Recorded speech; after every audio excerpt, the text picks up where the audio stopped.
কাকা, এই নিয়ে 2 দিন আসলাম, ধৈর্যেরও কিন্তু একটা সীমা থাকে, একটু বুঝেন। একবার আসো আর 100 বার। আমার জবাব একটাই, আমার জমি আমি দেব না। দেখেন কাকা, এখানে বড় একটা ফ্যাক্টরি, আর 10 জন কাজ করার সুযোগ পাবে, আপনার এলাকা উন্নত হবে, আর সেটা যদি হয় লাভটা কার? আমার না আপনার? আমার এত বুঝাইতে আইস, চুল আমার এমনি এমনি পাকে। দেখেন, ভদ্রভাবে বলতেছি, কারণ আজকাল একটু ভদ্র হওয়ার চেষ্টা করতেছি, নাহলে ছেলে কিন্তু একটাও আমরা ভদ্র না কাকা। শোনো, তুমি আসো আর তোমার বাপ, জমি আমি এইটা দেব না। হে কাকা, বাপে যাওয়া উচিত হয় না আপনার, আর জমি লাগবে বলছি তো লাগবে, ব্যাস, কথা শেষ। আলতা, তুমি এখানে? বাবা তুমি ভিতরে যাও। যাও না, আমি আসতেছি।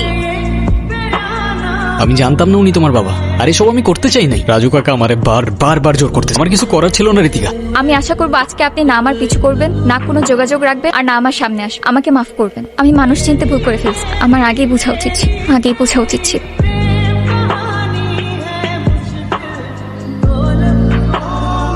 তোরে একটা জমির মালিক ম্যানেজ করতে বলছিলাম, কতদিন হয়ে গেল, তাও পারলি না। এখন আমি ক্লায়েন্টরে কি দিয়া বুঝতে, তুই আমারে বোঝা দেখি। ওই জমি পাবা না কাকা, ওই জমির আশা ছেড়ে দাও, এটা করতে পারবো না আমি। ও এই কথা, তুই পারবি না, সমস্যা কি? তুই না পারলে অন্য কেউ পারবো, আলতাপ না পারলে জনি পারবো। কি জনি পারবি না? জি কাকা, তুমি হয়তো আমার কথা বুঝো নাই, আমি তোমারে বুঝাইতে পারি নাই। আমি করব না মানে কেউ করবে না। দাও বাবা, আমি আপনাকে হাতে বুঝিয়ে দিতে, কন্যাদানটা আজকে হইলেই ভালো, বাকিটা আপনারা যা ভালো মনে করেন। আপনাদের মেয়ে তো আমাদেরও, আমি তো সেটাই চাই। জি জি জি। ঋতিকা, কি হইতেছে এগুলা? বুঝলাম না আমি, কি করতেছো তুমি? এই বের হয় এখান থেকে। 1 মিনিট, আমি ঋতিকার সাথে কথা বলতেছি। ঋতিকা, তুমি শুধু একবার বলো, আমি সব ঠিক করে দেবো। এটা কইরো না ঋতিকা, না তুমি ভালো থাকবা না আমি। আরে আজব কিছু বলতেছো না কেন? তুই যেই হোস না কেন, তাতে আমার কিচ্ছু যায় আসে। তোর অনেক ক্ষমতা থাকতে পারে, কিন্তু এটা আমার বাড়ি। ঋতিকা, ভিতরে যা, তোকে ভিতরে যাইতে বলছি। এই তুই ভিতরে নিয়ে যাও, তোরে যেন আমার সার না দেখি। যা, বের হ, যা, বের হ।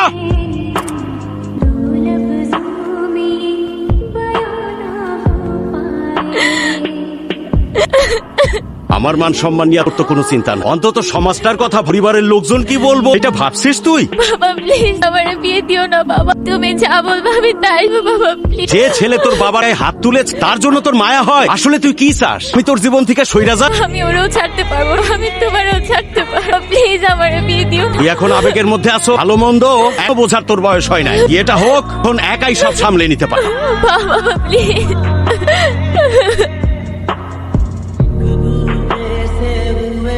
তোমার তো কোন এরকম দেই নাই ভাই, তুমি এমনি ভাঙ্গা পড়লা, আমগো কি হইব?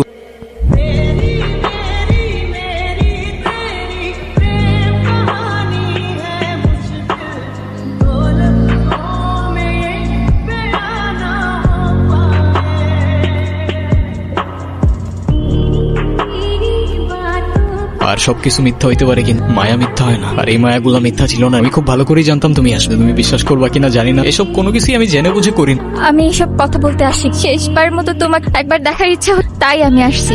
আমাকে একটা কথা দিবা? শেষবারের মতো মানে? আরে চলো না, তোমার বাবার সাথে আমি কথা, তুমি শুধু একবার হ্যাঁ বলো না, সব ঠিক করে দিব আমি। চলো তুমি। আমি তোমাকে বলছি, আমার একটা কথা দিবা তুমি? আরে বলো না, তুমি কি করতে? কখনো কারোর মায়ের জন্য নিজেই ক্ষতি করে ফেলো না please। আমি তোমাকেও ছাড়তে পারবো না, বাবাকেও ছাড়তে পারবো না, আমাকে না হয় তোমরাই ছেড়ে দাও।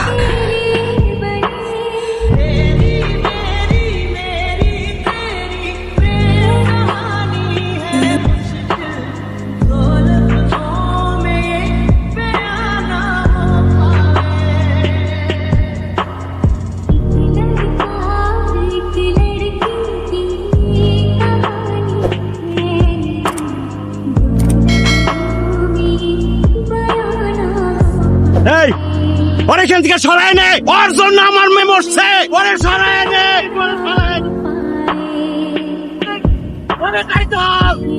মা বাপ রেখে চলে গেল, কষ্ট হয়নি।